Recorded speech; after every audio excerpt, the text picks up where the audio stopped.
to tackle a few boring things, you know, all the small things that you sort of got to get done. You know, a car is a million little small things as well to build. As you saw in one of the previous episodes, I had the seat in there that was red. That's no longer the case. Now I've got it gone and got it professionally reupholstered. This stuff's actually pretty good. VHT used to do a vinyl dye that was almost like a plastic coat stuff, and it stunk to high heaven. But yeah, we've just lashed out on a few cans of this, and it's actually pretty good. It won't. I've been trying to scratch it off, can't scratch it off. So look, for the money of like $20 to recolor this thing, I'm not really worried. But as you can see, we haven't sort of finished it. I'm trying to dodge on some repairs. This had a lot of holes from sunburn on the top. This is nowhere near finished at all. So we're just covering it because, you know, gasser, who cares? I'm not, as I said, I'm not going to spend $1 million on this car. So it's really just to hide it a little bit and get it through roadworthy. So sort of done the base, just got a, I was doing some test patches with some other stuff. That's why there's some discoloration on that. So anyway, I've got to put another coat on that. So I went upstairs to get the seats. Now, the theory was to sort of go with this gold trim. These are 68 Camaro seats that I picked up off Marketplace. I think I got the pair for like, $500, I think, from memory. It was quite a little while back, but I need bucket seats that have rear seat access. These have got the latches on them and they fold forward. So I was, you know, tempted to try and go this color, but I think that with the original trim that is in the car, the door trims and everything, they're all black. So I think we're just going to keep them black. I think we'll just go with the black theme on the inside. I mean, we've got our bling here, we've got a gold steering wheel going on it, and I'm also going to do the rear parcel shelf the same as the dash. So I've got to make up a panel to go on there, and then we'll be spraying this metal flake on it to get that done. So while I was up there, because I had them up in the loft up here with all the rest of the junk that I keep, it's amazing what you will find. I've got so much junk that I forget about. I've got remote booster, which I think I'll probably sell. I don't think I'll be needing that anytime soon. They're good for like Tiranas and things like that when space is a premium. You know, could have run a booster system. Actually, you know what? I'm going to keep that and just see what these brakes are like. I'm pretty confident these brakes are going to be good, but this is a non-boosted system, so that actually might come in handy. And, you know, some parts from old cars that I've had, 4950 Mercury bumper bar, overrider, you know, number plate, got a number plate light in there and everything like that. But what I was worried about was the state of this heater box and heater fan. Now, all the wiring going into it's all munched out. I'm not, look, if I had one speed, I'd be happy, and the heater core seals. I haven't tested the heater core yet, so that's yet to be seen whether that's actually going to work. But as I was digging around in there, getting the other seat out, I managed to find this, which is a bit of a bonus. It's out of a car that I built at some point or something, I don't know, it just got pulled out. But this is actually a heater core, and as you can see, it's not that big at all. So we could hide that under the dash easily, because in Australia, no matter what, you need windscreen demister. So you need heated air going up onto the windscreen no matter what. So which, look, at the end of the day is handy, because most of the time when you get up in Victoria, you know, for a car show or something, you're getting up early and the whole car's fogged out anyway, and, you know, at least you can use it during winter and the missus doesn't complain that it's too cold. So we've got a backup system, which is good. Don't have to pay for it, don't have to buy it. So yeah, loving that. And I've got this old 6AL sitting here too. Not sure of the state of this. I'm sure it's fine. It's a bit of a bummer because it's the early one that runs the chips. I don't even know what chip's in that. it'll come up on camera. I really can't even read that. It's got like rust and stuff on it, so you know, they're not a big deal. I mean, it's not like we're going to be banging off the limiter too much. So this might actually go in the car as well. No, sitting here doing nothing, so why not? So yeah, today I'm going to tackle a few things. I've actually got to make, for the back of these things, there's no rear panel on these. I don't know why, but that's just going to be a bit of MBF covered in some vinyl, and then we'll paint them all the same colour. So yeah, got to get that done. Keep gluing those bits and pieces down that we're trying to cover up on this, try and make it look half decent. And what else have we got? Oh yeah, I want to get the steering wheel on, because it's starting to get a little bit hard moving this. I've finally got all the tie rod ends, which was an absolute pain for this car. They're completely different sizes, inner and outer, and they're both the short style. Most Fords have a short inner and a long outer with the adjustable sleeve that goes in between it. This was both like inner style, I guess, just a short, stumpy sort of a thing. Like, I'll just quickly show you. I've got all these parts sitting around that I bought that don't work and things like that. One of these, one style of this is actually on the stub axle of the car, and I've got an adapter which runs from 11/16, so a larger style, down to whatever thread this is. I'm not sure what thread this is. So some adapter for some Mustang that you know, allows power steering for something. I don't know. It's just by chance that I found it and it works. So now we've got the wheels locked together. I was struggling for a little while pushing it in and out with the wheels turning in and on themselves. So I would like to get the steering wheel on this thing. So when I was stuffing around with it, I realised that the top bearing was missing the retaining lock that keeps it central.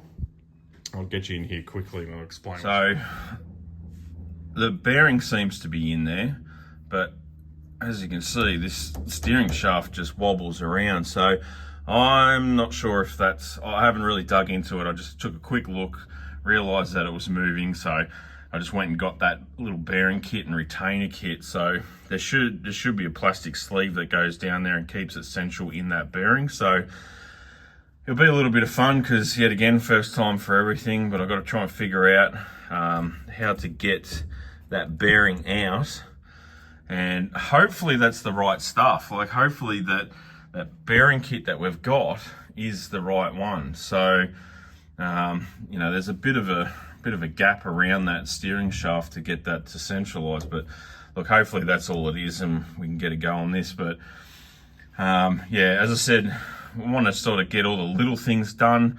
I've got an interior light lens that I want to get put back on, and I've got to start stuffing around with stuff like that.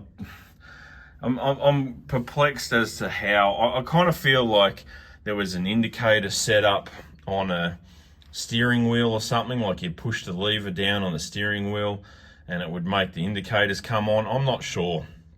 You know, I'm new to this car, this line of car anyway, so I'm not sure what's going on, but someone's rigged up this indicator switch on the side, which, look, probably work, no worries, I'm sure, but we're going to have to get sort of an aftermarket thing hanging off here, which I'll probably hang off this side, just so it's a bit more out of the way. I don't know, we'll see what's going on.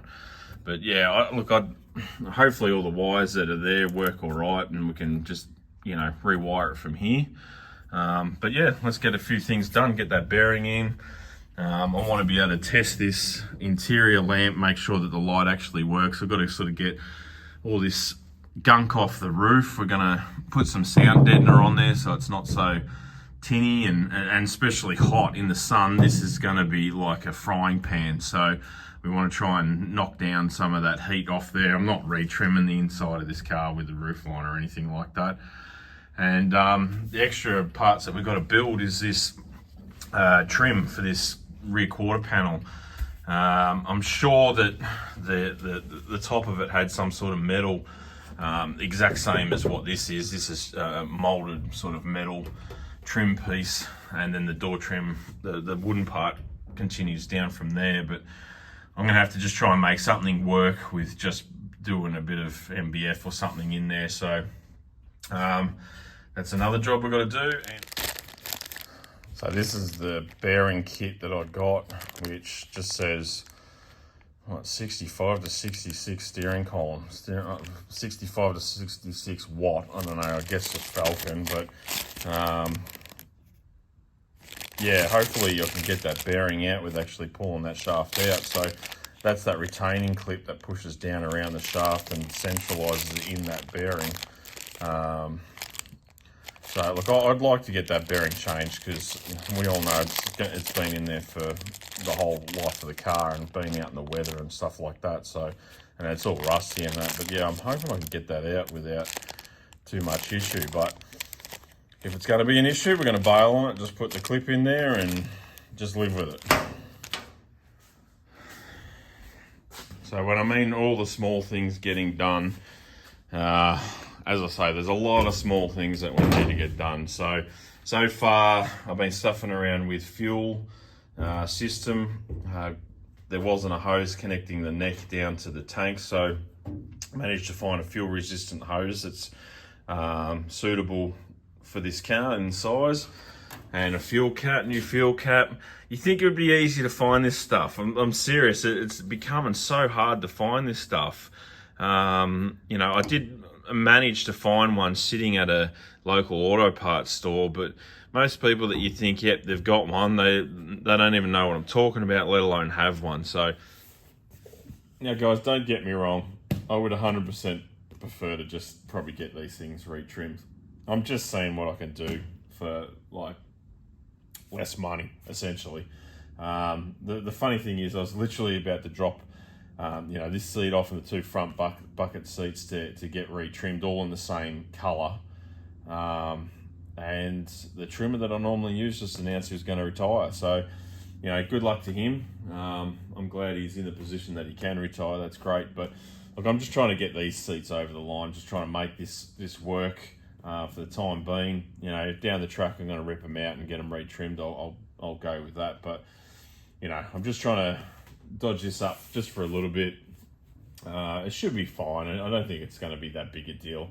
I mean, the rest of the car sort of matches what this seat looks like anyway. So, yeah, it's not really about the money, but it is starting to get very expensive. Like a bench seat like this, you know, I think one of the first cars I did and got a bench seat done was a C10 truck, and that retrimmed similar to this in black was 750 bucks Australian. So now a bench seat like this can run you close to $2,000. It's about 1,500 bucks was the last one. So I'm sure they just keep going up and up and up. So it is getting a bit sort of pricey to do. So, you know, if we do end up doing it, I don't mind spending the money on the car whatsoever, but, you know, just trying to have some fun here and just see if I can get this trimmed up enough that, you know, it's going to pass roadworthy and things like that. So, yeah, the whole top, as you can see, was all blown out on the top of this. So sort of just put a little bit of foam in there to give it some sort of body in there, and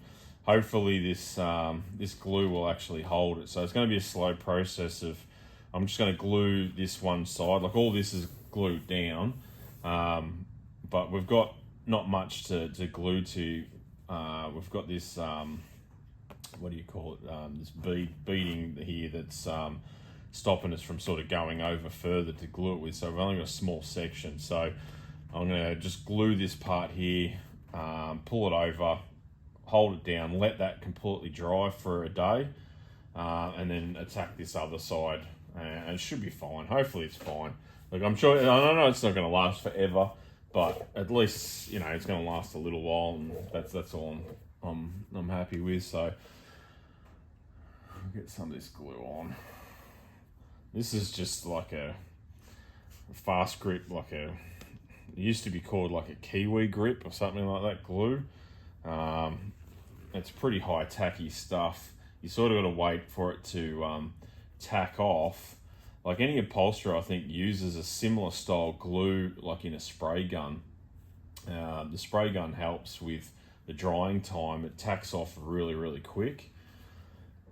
And once it's tacked off, you push the two pieces together, pretty much you're done. It holds straight away. Like, it still takes a few hours for it to fully cure.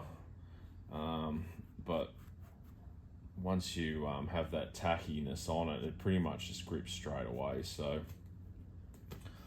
it's not going to look pretty, but it's going to look good enough for what we're trying to achieve. So just sort of got to pull that over. It's the upholstery sort of spread towards the top. I probably should have cut this a little bit wider to deal with this, but we'll see what sort of result we get out of it. So hopefully, probably not the right thing, but it definitely needs to be right there. So yeah, look at that. That's a professional job if I've ever seen one. Anyway, we'll let that dry off. So we're not dealing with two sides that are still wet trying to fight each other. So hopefully that when that dries off, we'll have enough stretch to do the same to the other side. Back of the seat's made up. Just got to screw them on, obviously, but another thing done. Interior light. Hopefully this this globe actually works. So I'm just going to test that right now. It's just a single wire coming out. So obviously it's ground to the body. So following it across, and it does come out of there. So I'm just going to rig that up with a battery quickly and see if we can get something happening. Hopefully the globe works and we can just put the lens on. So I've just rigged up just a drill battery, grounded it to the body, positive wire coming off, straight to that wire, and then bingo, got an interior light. So don't have to change that globe. No, the wiring works good, so that's a good result. We'll just get that lens on.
Crack in there, didn't even notice that, but yeah, whatever.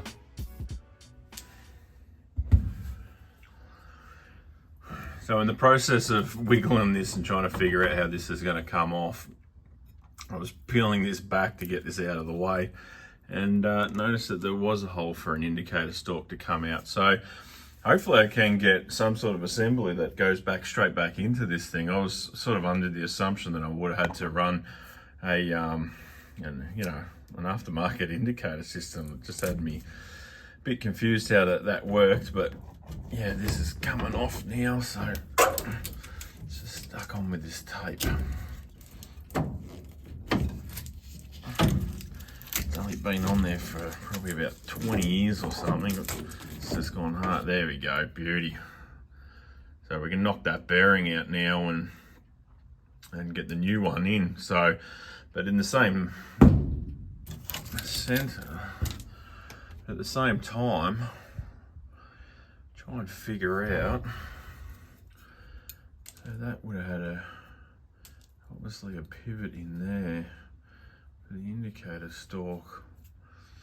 Not sure. I have to do some research online to try and see what actually went in this in place of this. So clearly there was something in there that would have, I'm guessing it would have screwed in there, because there's no real, there might have been a retaining plate to keep this bearing in, and that maybe that's part of it. Maybe that's part of the indicator system. So yeah, might have to look around and do some fishing online and just see if we can, because I'd like to get the original indicator stalk to go back in this. You know, I'm not running that at all, this switch here. So yeah, anyway, for the moment, we'll get this bearing punched out, get that back together, and that way I can temporarily put this steering wheel on so we can move it in and out easier. It's going to come back off because we're going to do this dash cluster. It's easier with it off, but yeah, let's get that done.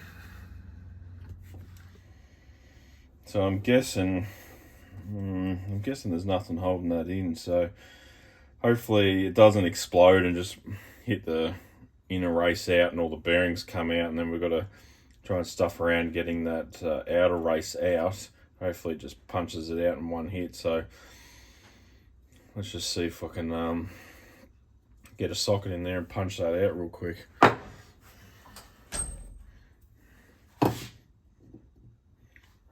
do.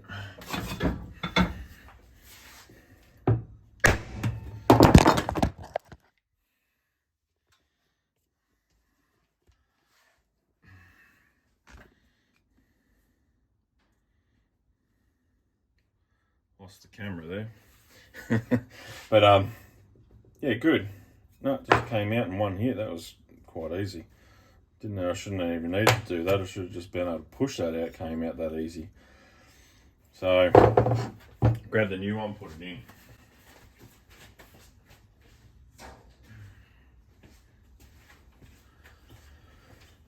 Let's grab this new one and pop it in quickly. And it just pushed straight in, so there's not much actually holding that in. So clearly there's a retaining plate or something that holds that bearing in. That shouldn't be like that at all.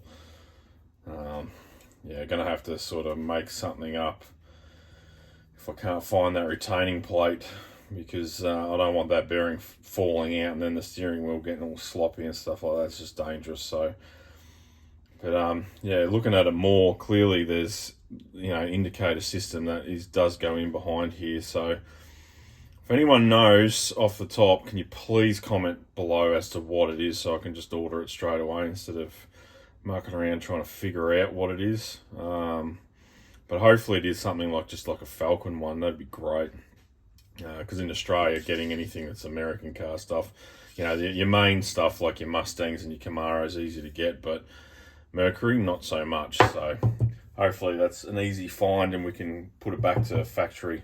As to, you know, I don't want aftermarket one hanging off the side.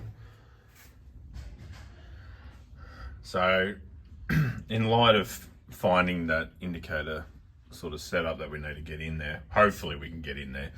I'm not going to put that retaining clip in there. I think it's just going to make life harder to try and get that off. So we'll leave that off for the minute and get the steering wheel on. So as I showed you, I think was in the first video, I picked up one of these Moon Eyes California Metal Flake steering wheels, which is gonna, you know, match the dash on this thing. You know, pretty nostalgic for, you know, GASSER style thing, but check out this box. This box is unreal. I love this box. I'm actually thinking I'm gonna keep this box. It's pretty cool. So, but anyway, we'll get this on. I've got a Boss kit for it. Hopefully this is the right one. They're pretty hard to find in the 3-bolt mount one that'll sort of suit a Falcon here in Australia. Not super hard to find, but it just took a little bit of digging to find one, someone who had one in stock. So it has this adjustable sleeve that goes over it if the depth's, you know, wrong, and so it will hide that gap in between the steering column and the Boss kit. So I mean, this is just temporary. I just want to make life a lot easier moving this car in and out by being able to steer it now, instead of sort of kicking the tyres to get them straight to come back into the workshop. So let's temporarily fit it up and see what it looks like. Well, just unboxing, already ran into an issue. That cap. All right, so I'm not worried about having a horn on the steering wheel. I can have a horn on a button legally, so I wasn't going to worry about that with the condition of that column and everything missing out of it. I wasn't going to try and chase up trying to get the horn to work. So it comes with like the cover for it, which obviously is supposed to clip onto something that would sit on the front of the steering wheel. Boss kit doesn't come with it, nor does the steering wheel. So that's going to pose a bit of a problem as to how we're going to get that cap on there, or we just leave it off. I mean, yeah, we've got this cool inscription on here anyway. It looks pretty cool. I mean, we don't have to run that. It would be nice to run it. But yeah, it doesn't have anything. So, oh, we'll get it on, have a look at what it looks like. It'll probably be fine. As I say, like, it's got this cool inscription written on there saying Moon Eyes, Metal Flake, and you know, Santa Fe, California. So probably look all right, probably work out. But no, it would have been all right if I could get that cap back on. But there's yeah, supposed to be some sort of retaining bracket that sort of sits underneath the bolts on there to clip it on. So I don't know why it didn't come with it, to be honest. Came with this cover, so why wouldn't it come with the thing to clip it onto? Anyway, let's piece it together and see what it looks like. Yeah, that looks killer. I'm real happy with that. That's exactly the look I was going for. Matches the dash, and yeah, I think it's going to work out with not having that, you know, the center cap on there. You know, it looks pretty cool like that. So, as I said, I'm going to probably just run a horn button down here on the dash for it. So, no, it works out great. So, as you can see behind, that outer sleeve is not on yet. I haven't put it on because, I mean, we're taking the steering wheel on and off. I've got to put all this dash cluster in and everything like that. But that, you can see that outer sleeve would slide down and close up that gap that you see in behind there. So that's actually not a bad design, boss kit, to be honest. So yeah, look, that's going to work out great. Well, there you go. There's, you know, a few small things off the list, but unfortunately there's some more things to go back on the list. So we've got that indicator stalk that now we need to chase up. So yeah, we'll do some research into that. Hopefully I can find something that's similar. I'm hoping it's not one of those mercury only parts. It's probably going to be, I don't know. I haven't put any effort into looking at what they actually had from factory. So yeah, I'll be researching that. So the other thing that sort of come to light is I forgot that the two front bucket seats don't have any runners for them. So I'm going to have to chase up some runners. Hopefully there's something sort of mildly universal and we'll just adapt them to these seats to put in. So, you know, maybe a Mustang to suit the floor pan in this, you know, and hopefully we can get them to bolt straight on. So, yeah, I've got to get some carpet. Also, off camera, I've measured up for the tail shaft as well. So I'm going to put an order in for that. And, yeah, so, and I'm still waiting on the wheels. Now, the wheels are starting to get a little bit of a sore point. When I ordered them, they did tell me there was going to be a wait for it. So far, we're going into nearly 20 weeks for these wheels. So I don't want to sort of reveal what wheel combination we've got. Now, there's going to be a process when we've got the wheels, is that I don't want the finish on them. We're going to change the finish of the wheels. So we're going to try and go an old magnesium looking wheel without doing paint. So I'm not using paint to make them look like magnesium. So hopefully we get them soon, because, you know, I really do want to see them on the car. I mean, wheels and tyre combination, you know, make the car. So hopefully soon they'll show up. And also we've got to sort of do those wheel arches in the back. I know you saw in one of the other videos that the wheel arches, they're actually welded, you know, back in the 60s or 70s, whenever this car was actually turned into a bit of a drag car. So I'm going to clean all that up. It's not going to be easy. because I don't know if there's enough material there for where I actually want it. So I probably have to add some and cut some out. So it's going to be a bit of a process doing that. So that'll be another video at some point. But yeah, look, we're ticking off the list. But as I said, unfortunately, we're adding to that list, which is a bit of a pain. So the other thing that I'm going to do soon is actually, unfortunately, going to rip these lower control arms, upper control arms out of the car again.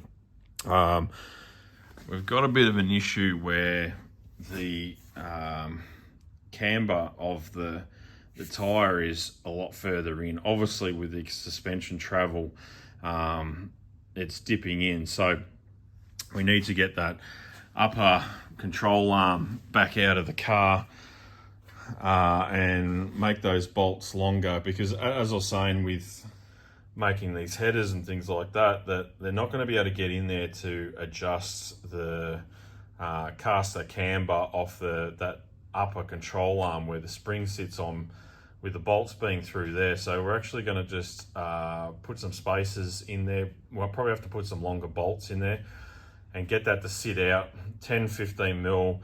Try and get that wheel standing up right. Now there's a kit that is for the lower control arm, which will give us that camber, and then the caster will be done off the control rod that's running back here. So that's adjustable, and we'll pull that wheel backwards and forwards. So yeah, got to get that out. So it's going to be a bit of a process because there is a lot of tension on these springs to get out. So, but now that they're in, I can just compress them. I've got a tool that can just compress the spring up against the top of the tower, and then we can pull that control arm out. So I've got to get that done at some point too. So long process, lots to do. So yeah, look, I hope you enjoyed the episode, and hopefully you can stay with me. I know it's a lot of little boring stuff. It's not exciting like putting blowers on and let's go do burnouts, but this is the process of building a car in your shed. So yeah, if you can manage to sit through all this, I appreciate it. If you can like and subscribe and keep watching as this evolves into something that, is going to be roadworthy. So yeah, anyway, have a good night, guys.